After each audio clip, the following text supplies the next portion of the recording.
A grande notícia desse vídeo é que a OpenAI adotou Skills, anunciou oficialmente a funcionalidade de Skills para o Codex. E por que isso é uma boa notícia? Isso é uma boa notícia porque a Skills é uma ferramenta de instruções para agentes de IA, né, um padrão de instruções para agentes de IA que foi criado pela Anthropic. E agora, como esse mesmo padrão foi adotado pela OpenAI, isso significa que Skills vai se tornar um padrão para a instrução de agentes de IA, da mesma forma que MCP se tornou um padrão, sendo que MCP também foi lançado pela Anthropic. Isso é muito bom para quem utiliza agentes de IA e para quem constrói agentes de IA, porque a mesma skill que é construída, por exemplo, para um agente da Anthropic, poderá ser reutilizada para um agente da OpenAI e assim também para outros tipos de agentes, né? E esse anúncio da adoção de skills pelo Codex não vai parar por aí. Muito provavelmente, em breve, a gente vai poder utilizar custom skills, né, skills customizadas dentro do ChatGPT, da mesma forma como já é possível utilizar skills customizadas dentro do Claude Desktop. E eu vou mostrar nesse vídeo os vários aspectos desse anúncio e também por como Skills vai se tornar um padrão de engenharia de contexto e por que isso é importante para quem constrói agentes. Então vamos lá.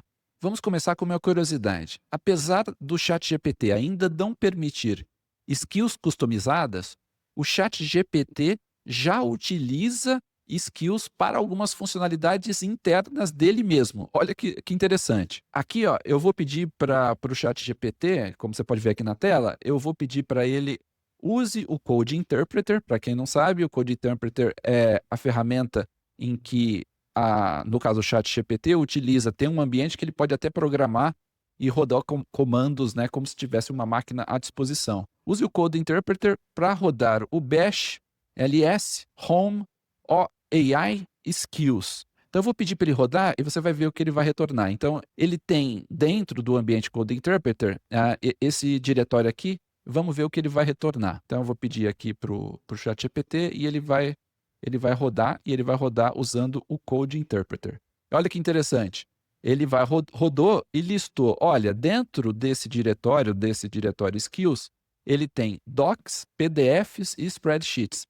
Ou seja, o ChatGPT já utiliza Skills para quando ele está manuseando documentos, PDFs e planilhas. Isso é muito legal, ou seja, o próprio ChatGPT já utiliza Skills como ferramenta dentro do Code Interpreter. Então, isso é um sinal que muito em breve a gente vai ter a Custom Skills dentro do ChatGPT, igual no Claude Desktop. Eu não estou falando aqui do Codex ainda, que a gente vai ver daqui a pouco. Eu estou falando do ChatGPT, né? E eu posso aqui, ó, continuando aqui, ó, mais uma curiosidade, eu vou pedir para ele, ó, liste os arquivos que estão no diretório Spreadsheets, né, que é um desses 3 diretórios aqui. Vou pedir para ele listar. E aí ele vai listar aqui os arquivos que estão dentro desse diretório aqui, no ambiente Code Interpreter, dentro do ChatGPT. E aí ele lista, se você vir o que está aqui dentro, ó, ele listou os arquivos que estão aqui dentro e você vai ver que tem uma estrutura de skill mesmo. E um dos principais é o skill.md, que é a raiz de toda skill, que a gente vai ver daqui a pouco. Se você pedir para ele abrir, ele gera todo o conteúdo aqui. Se você pedir um arquivo zip, ele pode gerar o arquivo dessa skill para você utilizar, por exemplo, em outro lugar. Bem legal, essa é uma curiosidade. O ChatGPT já está sendo preparado para utilizar skills, já utiliza nativamente para funcionalidade de manuseio de documentos, PDFs e planilhas, e muito em breve vai permitir a gente subir skills customizados igual no Claude Desktop. Então, essa é uma excelente notícia. Isso aqui não é a notícia, não oficial, então eles estão trabalhando aqui ainda em segredo, entre aspas. Agora, o que é oficial é o anúncio de Agent Skills, né, dentro do Claude Code. Dentro do Codex, desculpe. Então, agora o Codex tem novas capacidades e expertise utilizando Agent Skills. Então, agora Agent Skills permite você expandir as capacidades de tarefas específicas para o Codex. E aí eles explicam aqui que a skill são pacotes de instruções, recursos e scripts opcionais para o Codex performar workflows de forma mais confiável. e você pode, inclusive, distribuir skills entre a comunidade e construir no padrão de Open Agent Skills, que é uma coisa legal.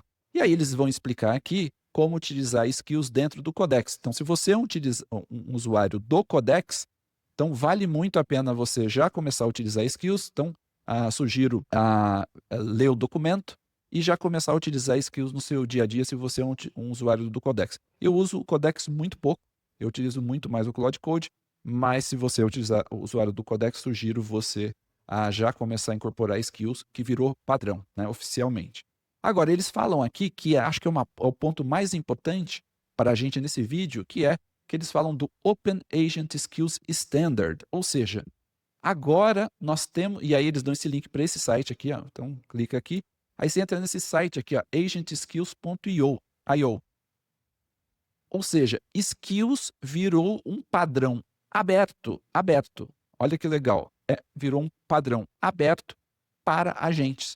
Não é mais só da Anthropic. Assim como o MCP virou um padrão, um protocolo padrão, Skills também virou um protocolo padrão. Como, se vocês já assistiram meus vídeos anteriores, eu sempre falei que eu esperava que Skills se tornasse um padrão, assim como o MCP se tornou, porque fazia muito sentido que assim ocorresse, e isso seria muito importante para a gente que utiliza muitos agentes ou constrói agentes. E aqui, esse site é relativamente pequeno e ele é muito bom, porque ele é um conteúdo muito denso sobre skills. E aqui, o que ele fala? Primeira coisa, um overview, né? O que são skills, né? Esse padrão aberto, né? Um padrão, um formato simples e aberto de dar para os agentes novas capacidades e expertise. O que são os agent skills? Eles são pastas, né, de instruções, scripts e recursos que os agentes podem descobrir e utilizar para fazer as coisas de forma mais simples, de forma mais eficiente e mais precisa, mais acurada, né, com mais acurácia. Agora, por que utilizar agent skills? Os agent skills, eles são por que agent skills? Os agentes são incrivelmente capazes, mas muitas vezes carecem do contexto que eles precisam para fazer o seu trabalho. Ou seja, é um problema de desafio. Skills veio para melhorar a engenharia de contexto, é uma ferramenta de engenharia de contexto. E as skills resolvem esse problema de contexto dando aos agentes acessos a um conhecimento procedural, né? E um conhecimento compartilhado, né? Do nível de uma empresa, de um time, né? Que pode ser carregado, que pode ser utilizado sob demanda pelo agente. Isso daqui é uma das características mais importantes da skill, que é sob demanda. Você não é que nem um prompt que vai tudo para o agente de uma vez. A skill é carregada sob demanda. Os agentes com acesso a um conjunto de skills podem expandir suas capacidades a depender da tarefa que eles estão trabalhando, né? Então, aqui, skills pode ser importante para quem constrói contexto para os agentes, para quem é autor, né? Ou seja, você pode construir, então, a sua engenharia de contexto para um agente uma vez, e aí ela está pronta para qualquer agente. Então, para quem constrói ferramentas de engenharia de contexto, é super importante. Você tem, os agentes agora são compatíveis, agora os agentes vão suportar, né, skills, vão ser compatíveis com skills, e aí os usuários vão poder usar skills de maneira muito fácil, e as organizações, as empresas podem organizar o seu conhecimento de forma portável e também de forma versionada, pacotes de versão, ou seja, você vai encapsular o conhecimento. E aí, se você já viu um vídeo que eu já fiz sobre skill como base de conhecimento, que é quando saiu skill, eu falei, não, skill é uma forma de base de conhecimento procedural, conhecimento específico de domínio de negócio, né? Seja, é muito focado no negócio, porque o que não é negócio a gente já sabe fazer. E a skill é muito focado em você construir esses pacotes de conhecimento de maneira muito bem estruturada, com estrutura de portável e com controle de versão, né? E agora, o que as skills permitem, né? Permitem, então, expertise de domínio, que é a parte de regra de negócio, como eu estava falando, que são pacotes especializados de conhecimento, reutilizável, de instruções, desde processos legais até a análise de dados, por exemplo. Novas capacidades, você pode criar agentes com capacidades para construir apresentações, para construir MCPs, para analisar a base de dados, etc. São geralmente workflows repetitivos, né, que são várias etapas que o agente tem que executar, que precisam ser sistematicamente executadas. Eles são interoperáveis no sentido que você pode reutilizar a mesma skill em diferentes produtos de agentes, que é o objetivo desse padrão aberto. Então, que a grande notícia desse vídeo é: o Codex adota e segue o Claude Code. E todas as ferramentas, então, de inteligência artificial, no limite vão ter skills de forma nativa, assim como o Codex já tem, o Claude Code obviamente tinha, porque é nativo da Anthropic, né? E aí, olha que interessante, olha a adoção. Olha isso, que top.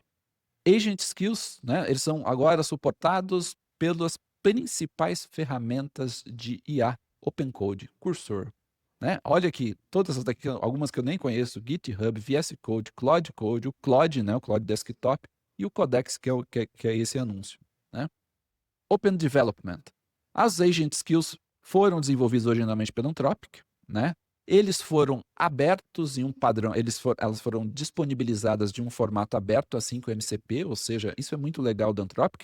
Ela abriu o padrão de skills da mesma forma como fez com o MCP e deixou o padrão aberto.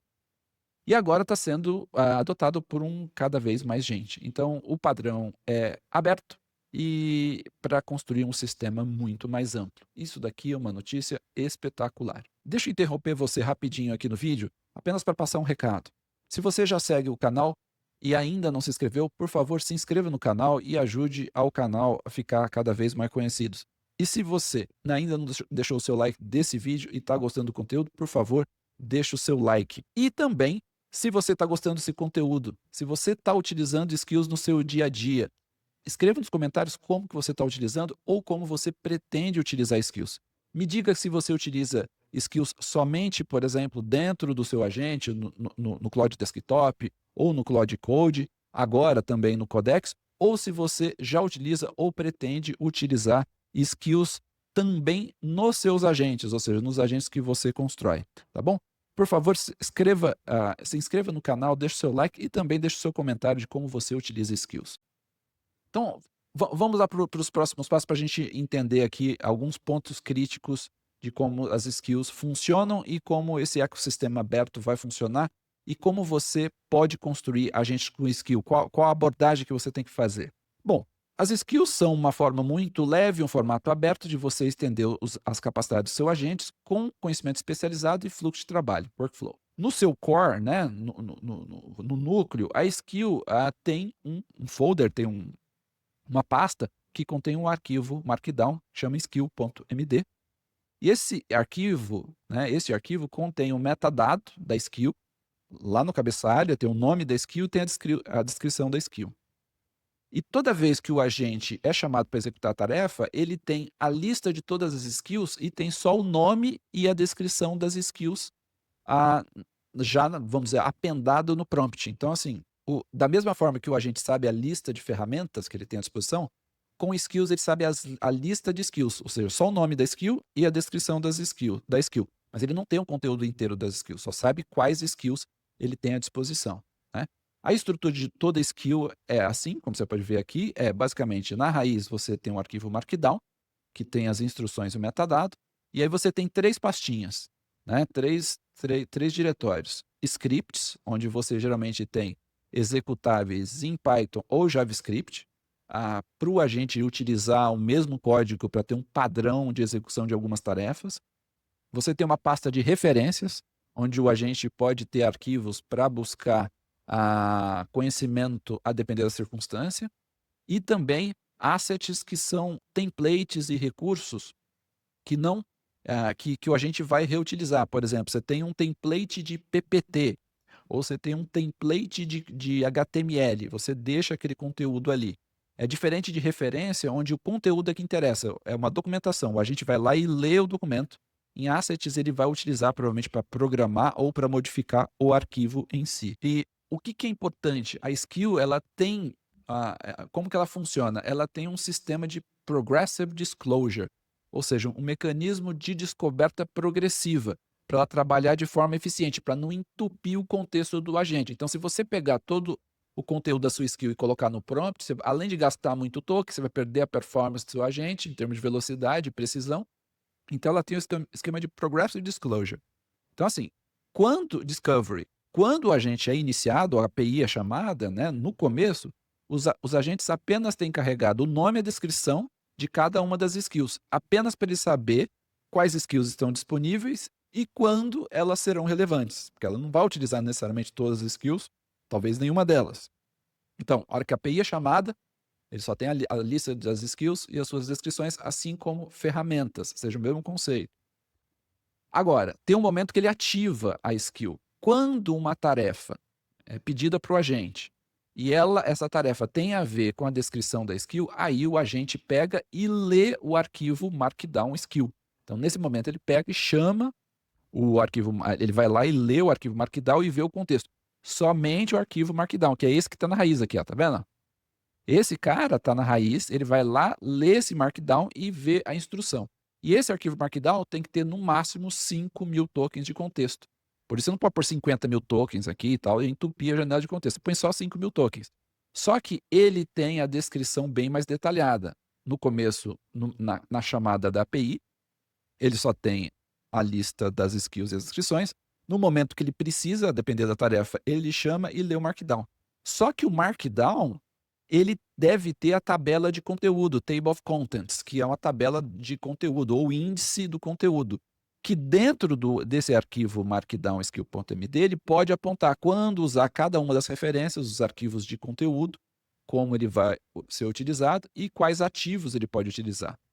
Se você ainda não viu o vídeo que eu fiz em que eu criei uma skill com a Constituição do Brasil, onde no skill.md, no arquivo central, você tem todo o índice da Constituição do Brasil, que está dividido em vários arquivos menores, e aí o agente, a partir do arquivo skill.md, ele pode buscar específicos pontos da Constituição do Brasil, a depender da situação de uso.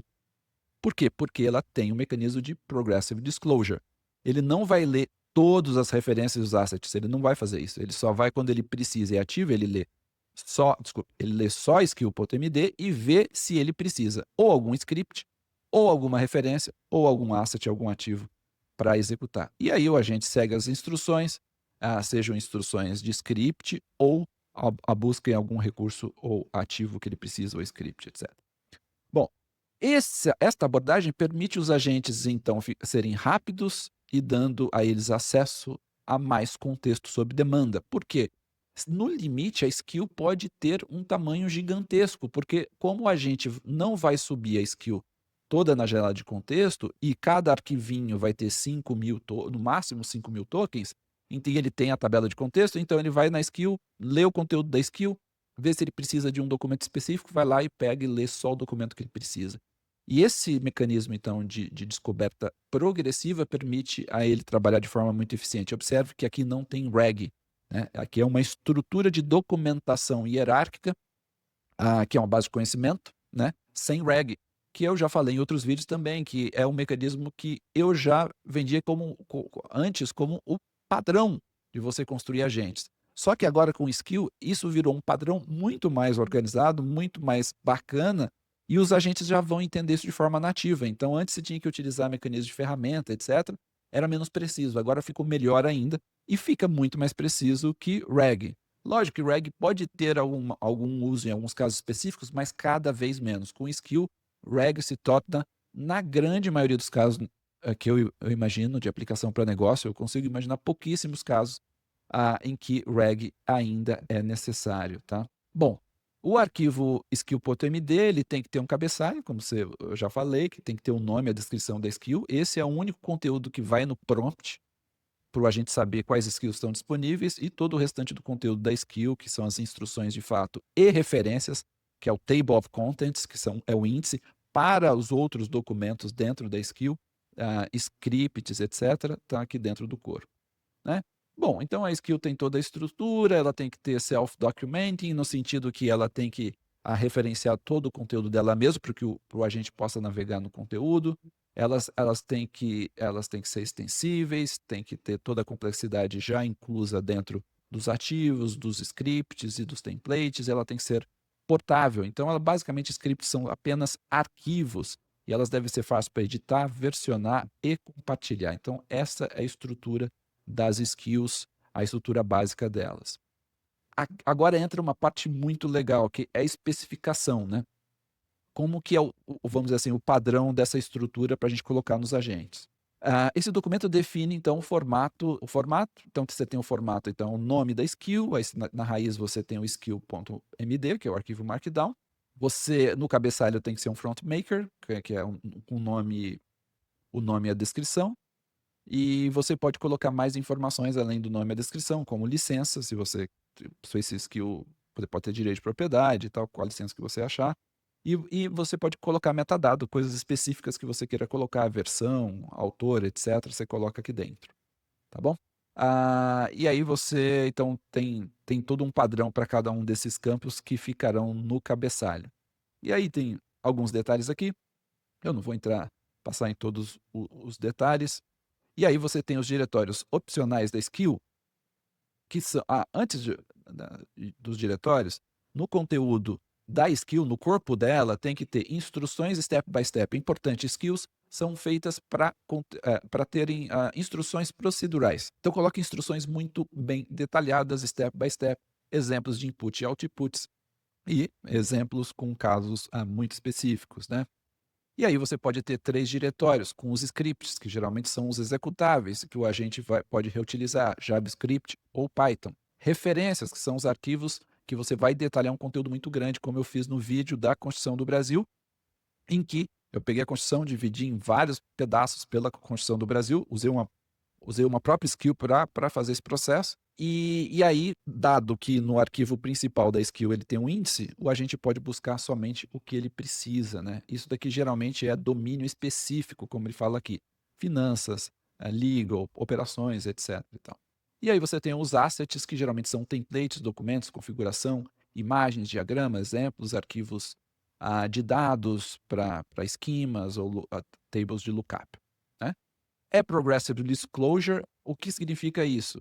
As skills deveriam ser estruturadas para utilização eficiente, porque elas são uma ferramenta de engenharia de contexto, acima de tudo. Primeiro, o nome e a descrição deve ter no máximo 100 tokens. O cabeçalho, que vai ser apendado, né, concatenado no prompt.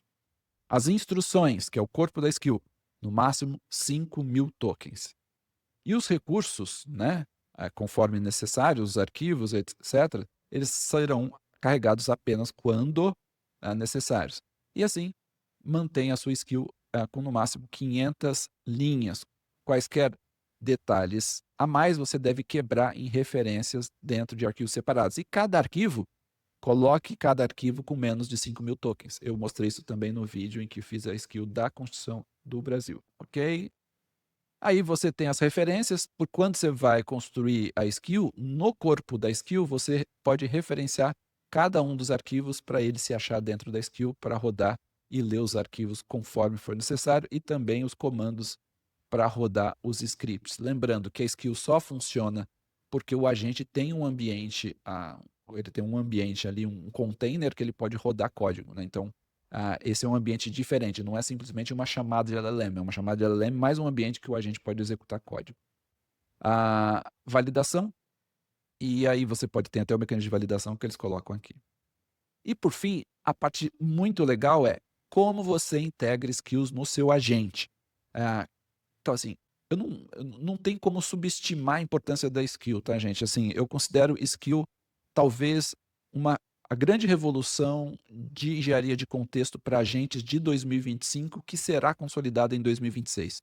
Eu diria que vai ser o mesmo impacto que o MCP teve, né, lançado lá ao final de 2024, que se consolidou em 2025, as skills agora lançadas ao final de 2025 terão um impacto, vamos dizer assim, a sua expansão ao longo de 2026. E ela revoluciona a engenharia de contexto. E como que a gente integra isso nos nossos agentes? Aqui é importante, principalmente, para quem constrói agentes. Isso daqui explica como você adiciona skills para o seu agente ou como uma ferramenta de desenvolvimento, né? Então, tem 2 abordagens de integração de skills, né? E isso daqui é importante, porque eu acabei de implementar essas 2 abordagens na minha plataforma. Eu vou mostrar em vídeos subsequentes E essas duas abordagens, a depender da necessidade, são necessárias, né? Então, a primeira é o File-Based System, o File System-Based Agents, que opera com um sistema, com um ambiente de computador, ou seja, um ambiente de computação mesmo, um container, em que o agente ele pode rodar Bash dentro Unix e representa a maior capacidade, a maior potencial de uma skill. As skills elas são ativadas, né, por comandos shell e tal, e eles explicam aqui, e esses recursos são acessados via comandos shell. Ou seja, basicamente é o seguinte, olha, quando o seu agente ele tem um ambiente para ele rodar comandos, ou seja, ele tem um computador à disposição, ele tem um container, ele pode rodar a skill de forma nativa, ela foi construída para isso. É assim que funciona quando você utiliza no Cloud Code. E se você for na documentação da API da Anthropic, a API de LLM da Anthropic, ela já tem esse serviço. Então, ela já tem esse serviço nativo, ou seja, se você você pode subir uma skill lá na API da Anthropic e depois chamar um agente que utiliza aquela skill em runtime, utilizando o file system. Por quê? Porque a sua LLM, a sua chamada de LLM, tem um container em runtime, no momento que a LLM roda. E isso é o grande tchan. Que na API da OpenAI ainda não tem, é o equivalente ao Code Interpreter. Então, o Code Interpreter é vamos dizer assim, é o ambiente que o agente pode programar e rodar executáveis. Quando o Code Interpreter tiver skills customizáveis, vai acontecer a mesma coisa. Você vai poder utilizar na API da OpenAI. Por enquanto, você viu que só dá para utilizar de forma nativa, ou seja, só tem algumas skills que já estão disponíveis na Code Interpreter, mas são da OpenAI, mas não dá para você criar ainda. Daqui a pouco vai dar para criar. Mas, enquanto você tem algumas LLMs que não têm skills de forma nativa, dá para você utilizar de forma via ferramentas, né, que é o que eu implementei essa aqui também. Então, para a API da Anthropic, já dá para utilizar de forma nativa. Então, eu já construo agentes com a API da Anthropic de forma nativa. Vou mostrar em um vídeo subsequente. Mas para qualquer outra API, né, seja a API da OpenAI ou OpenRouter, por exemplo, ou Gemini, enfim, o Google API, você pode utilizar a abordagem de ferramenta, que é, basicamente, você dá duas ferramentas para o agente. Você dá uma ferramenta para o agente carregar a skill, que ele vai lá e carrega a skill.md, que é o arquivo Markdown, para ele ler o conteúdo, então ele entende a skill. Entendendo a skill, ele tem lá o endereço para ele chamar uma outra skill, que é ler arquivos da skill, né? Uma outra ferramenta, vou mostrar no vídeo também como fazer isso. E aí, com essa outra ferramenta, ele pode buscar quaisquer referências de arquivos, referências ou ativos ou scripts para ele utilizar para fazer o seu trabalho, tá? Então, quando você não tem skills de forma nativa, você pode utilizar ferramentas para o agente trabalhar. Só que, lembrando, isso é limitado, porque o agente não tem um ambiente de computador dedicado, ele não tem um container. Como ele não tem isso, ele não vai poder executar scripts. Então, ele é um pouquinho mais limitado, mas para a base de conhecimento isso funciona muito bem e a gente vai ver isso em próximos vídeos. Ou seja, dá para utilizar skills nesse padrão em APIs de LLM que já tem de forma nativa, que hoje é só da Anthropic, e APIs que não tem de forma nativa, se você construir duas ferramentas. Uma para ler a raiz da skill, que é o arquivo Markdown, para a gente vai lá e ler. O agente lendo a skill, ele tem as instruções e eventualmente tem o endereço para buscar os arquivos específicos que estão nas pastinhas de referência, que estão na pastinha de scripts ou na pastinha de assets. Obviamente, o conteúdo da sua skill vai ficar num storage seu e você vai ter que construir uma ferramenta para o agente acessar esse conteúdo no storage, já que ele não está trabalhando localmente num ambiente de computador, não está trabalhando num container. Então vamos lá, overview. As skills tem um mecanismo de descoberta, está baseado na ter um arquivo da raiz e mais os diretórios. Ela só carrega no momento inicial o cabeçalho, que é o nome e a descrição. Quando o usuário pede algo que tem a ver com uma skill, ele carrega a skill e lê o conteúdo só do arquivo Markdown. A depender do conteúdo do Markdown, ele segue as instruções ou lê arquivos adicionais necessários para executar a tarefa. E se tiver script, ele executa o script quando ele tem um ambiente de computador para trabalhar, né? Então, você tem a estrutura das skills, como a gente viu, e se você está construindo um agente que está trabalhando no esquema Tool-Based Agents, você tem que criar, como que você faz? Você tem que dizer quais são as skills disponíveis para o seu agente. Por quê? Quando não é nativo, você tem que listar as skills para o seu agente. Então, basicamente, eu implementei esse mecanismo. Então, toda API que não tem skill nativa, por exemplo, a API da OpenAI ou da OpenRouter, eu já appendo, né, concateno a lista das skills nesse formato, no System Prompt, de tal forma que o agente saiba quais as skills estão disponíveis. E dou uma ferramenta para ele carregar cada uma da skill e ler o arquivo Markdown e buscar os outros arquivos, e outra ferramenta para buscar os arquivos de outra referência, tá? Então, aqui tem os detalhes de como tem que funcionar. Enfim, aí tem aqui os outros detalhes, mas esses detalhes são menos relevantes aqui, mas isso mostra que skills agora são padrão e, finalmente, nós temos um padrão de skills que é adotado por toda a indústria de IA. Em suma, esta é a grande notícia, a OpenAI adotou skills, agora skills são padrão, não só na OpenAI, mas do Cursor, da Anthropic, que inventou skills, obviamente, e eu diria que para 2026, esta é a grande evolução da engenharia de contexto à medida que a gente passa a utilizar cada vez mais skills. Espero que você tenha gostado do vídeo. Se gostou, deixa o seu like, se inscreva no canal e até o próximo vídeo.